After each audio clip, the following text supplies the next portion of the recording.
आज हम बनाएंगे शादियों में या फिर फरसान की दुकान पर मिले वैसे एकदम परफेक्ट सेव रोल। ये सेव रोल को बनाना बहुत ही आसान है और अगर इस तरीके से आप ये सेव रोल घर पर बनाओगे तो आपके सेव रोल ज़्यादा देर तक एकदम क्रिस्पी रहेंगे। अगर आपको मेरी रेसिपी का वीडियो अच्छा लगे तो वीडियो को लाइक, शेयर और मेरे चैनल को सब्सक्राइब जरूर कीजिएगा। सेव रोल बनाने के लिए सबसे पहले हम इसमें करीब 2 चम्मच जितना ऑयल डाल देंगे और ऑयल को हल्का सा गर्म होने देंगे। और अब ऑयल के हल्का गर्म होने के बाद हम इसमें ये 1/4 चम्मच जितना जीरा और ये 1/4 चम्मच जितनी हींग ऐड कर देंगे। अब हम इसमें ये 1 कप जितनी बारीक कटी हुई पत्ता गोभी ली है वो डाल देंगे और ये पौने कप जितना कद्दूकस किया हुआ गाजर।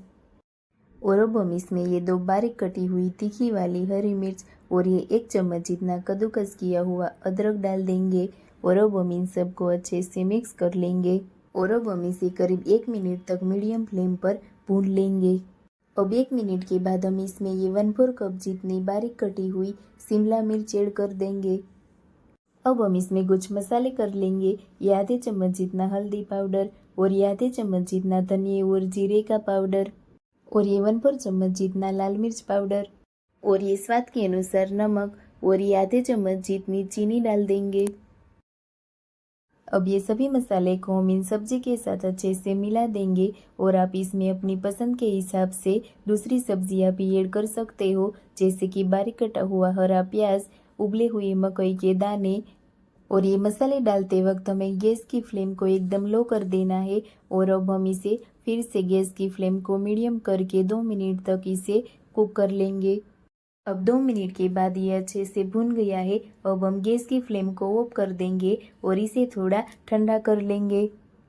अब इस बाउल में हमने ये करीब 4 से 5 मीडियम साइज के आलू को उबाल कर उसके छिलके निकाल कर उसे अच्छे से मैश कर लिया है वो डाल देंगे और नाप में देखें तो करीब 1.5 कप जितने ये उबले हुए आलू हुए हैं। आप चाहे तो ये उबले हुए आलू को ग्रेटर से ग्रेट करके भी ले सकते हो। अब हमने जो ये सब्जियों का मिश्रण तैयार करके रखा था वो अच्छे से ठंडा हो गया है। उसे हम इस उबले हुए आलू में ऐड कर देंगे और ये पौने कप जितना बारीक कटा हुआ हरा धनिया डाल देंगे। और अब हम इसमें ये आलू के भाग का नमक डाल देंगे और ये 1 चम्मच जितनी सौंफ और 1 चम्मच जितने सूखे धनिए को हमने बारीक मोटा कूट लिया है। और ये 1/4 चम्मच जितना काली मिर्च का पाउडर और ये आधी चम्मच जितना गरम मसाला डाल देंगे और 2 चम्मच जितना आमचूर पाउडर ऐड कर देंगे। अभी हमने फ्रेश ब्रेड क्रम्स लिया है वो डाल देंगे। करीब 2 कप जितना फ्रेश ब्रेड क्रम्स डाल देंगे। अगर आपके पास फ्रेश ब्रेड क्रम्स नहीं है तो आप इसमें पोहे को मिक्सी में डालकर उसका पाउडर तैयार करके इसमें ऐड कर सकते हो। और अब हम ये सभी सामग्रियों को हाथों की मदद से अच्छे से मिक्स कर लेंगे। फ्रेश ब्रेड क्रम्स या पोहे दोनों नहीं है तो आप इसमें, हमारे घर में रोटी तो अक्सर बच ही जाती है तो बची हुई रोटी को आप मिक्सी में डालकर उसका पाउडर तैयार करके भी इसमें ऐड कर सकते हो। इस तरह से आप ये सेव रोल बड़ी आसानी से घर पर ही बना सकते हो और इसका टेस्ट भी हम जो शादियों में खाते हैं या फिर फरसान की दुकान से लाते हैं बिल्कुल वैसा ही परफेक्ट आता है। अभी आप देख सकते हो कि हमारे सेव रोल का स्टफिंग एकदम मिक्स होकर अच्छे से तैयार हो गया है। और अब हम इसमें से थोड़ा सा पोर्शन लेकर इस तरह से हाथों में इसका लंबा रोल तैयार कर लेंगे। आप चाहे तो इसे राउंड या फिर स्क्वायर में भी तैयार कर सकते हो। और अब इस तरह से हाथों में गोल घुमाकर इसे अच्छा सा शेप दे देंगे तो अभी हमारा रोल अच्छे से बनकर तैयार हो गया है। अब हम इसे एक प्लेट में रख देंगे और इसी तरह से सभी रोल तैयार कर लेंगे। ये सेव रोल को आप पहले से बनाकर फ्रीज में रख सकते हो और सर्व करने के टाइम पर आप इसे फ्राई करके सीधा गरम गरम सर्व कर सकते हो। तो अभी हमने दूसरा सेव रोल भी बनाकर तैयार कर लिया है। इसे भी हम एक प्लेट में रख देंगे और सभी सेव रोल को बनाकर तैयार कर लेंगे। अब ये सेव रोल को हमने बनाकर तैयार कर लिया है। अब हम इसे थोड़ा साइड में कर लेंगे। अब हम इस प्लेट में करीब 2 बड़े चम्मच जितना कॉर्नफ्लोर डाल देंगे और अब हम इसे इस तरह से थोड़ा फैला देंगे। और अब हमने जो ये सेव रोल तैयार किए हैं उसे इस कॉर्नफ्लोर में इस तरह से कोट कर देंगे। इस तरह से कोट करने से इसमें जो मॉइस्चर होगा वो ये कॉर्नफ्लोर अच्छे से एब्जॉर्ब कर लेगा और हमारे सेव रोल ज़्यादा देर तक अच्छे से क्रिस्पी रहेंगे। एक्स्ट्रा कॉर्नफ्लोर है उसे हम इस तरह से निकाल लेंगे। हम जब घर में सेव रोल बनाते हैं तो हम इसे सीधा स्लरी में डिप करके सेव से कोट कर देते हैं, तो हमारे सेव रोल थोड़ी ही देर में नरम हो जाते हैं। लेकिन इस टिप्स के साथ अगर आप ये सेव रोल बनाएंगे तो आपके सेव रोल ज़्यादा देर तक अच्छे से क्रिस्पी रहेंगे। इसी तरह से सभी सेव रोल को हम इस कॉर्नफ्लोर में कोट कर लेंगे। और अब सभी रोल को कोट करने के बाद हम इसमें एक स्लरी तैयार कर लेंगे। अब स्लरी बनाने के लिए हम इस बाउल में करीब 3 चम्मच जितना मैदा ऐड कर देंगे और जो कॉर्नफ्लोर कोट करने के बाद बचा है वो डाल देंगे और करीब 2 बड़े चम्मच जितना कॉर्नफ्लोर ऐड कर देंगे और 1 चुटकी जितना नमक डाल देंगे। अब हम इसमें पानी ऐड करके इसकी स्लरी तैयार कर लेंगे। हमें ये स्लरी को बहुत गाढ़ा नहीं बनाना है, हमें इसे थोड़ा पतला ही तैयार करना है। इसमें लम्स बिल्कुल भी नहीं रहने चाहिए। हमें इसे अच्छे से मिक्स करके इसे एकदम स्मूथ तैयार कर देना है और ज़रूरत के हिसाब से हम इसमें थोड़ा थोड़ा पानी ऐड करके इसकी स्लरी तैयार कर लेंगे। ये स्लरी अच्छे से तैयार हो गई है। इस तरीके की ही स्लरी हमें तैयार करनी है और अब हम इसे थोड़ा साइड में कर लेंगे।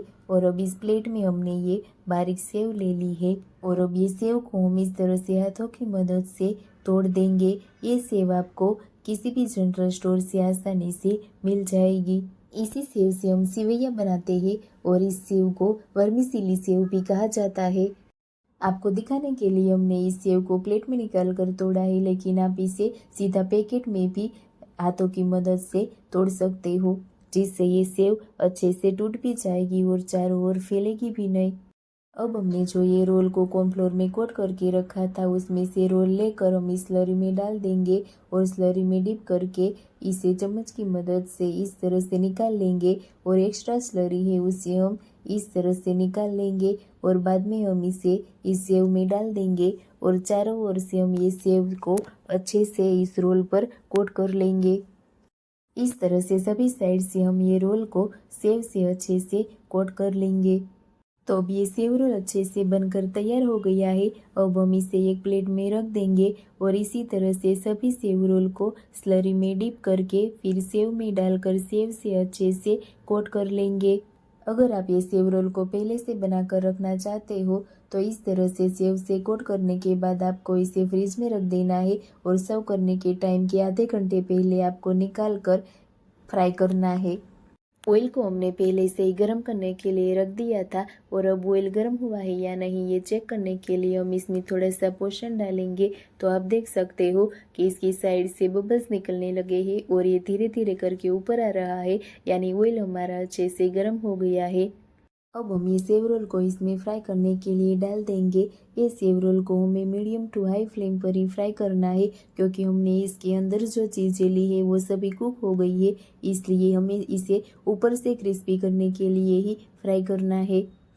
और सेव रोल डालने के बाद हमें इसे तुरंत टच नहीं करना है। डालने के बाद करीब 1 मिनट के बाद हम इसे इस तरह से पलट देंगे और ये दोनों साइड से अच्छे से गोल्डन ब्राउन और क्रिस्पी हो जाए तब तक हम इसे फ्राई कर लेंगे। करीब 2 से 3 मिनट में ही ये सेव रोल दोनों साइड से हल्के से गोल्डन ब्राउन और क्रिस्पी हो गए हैं।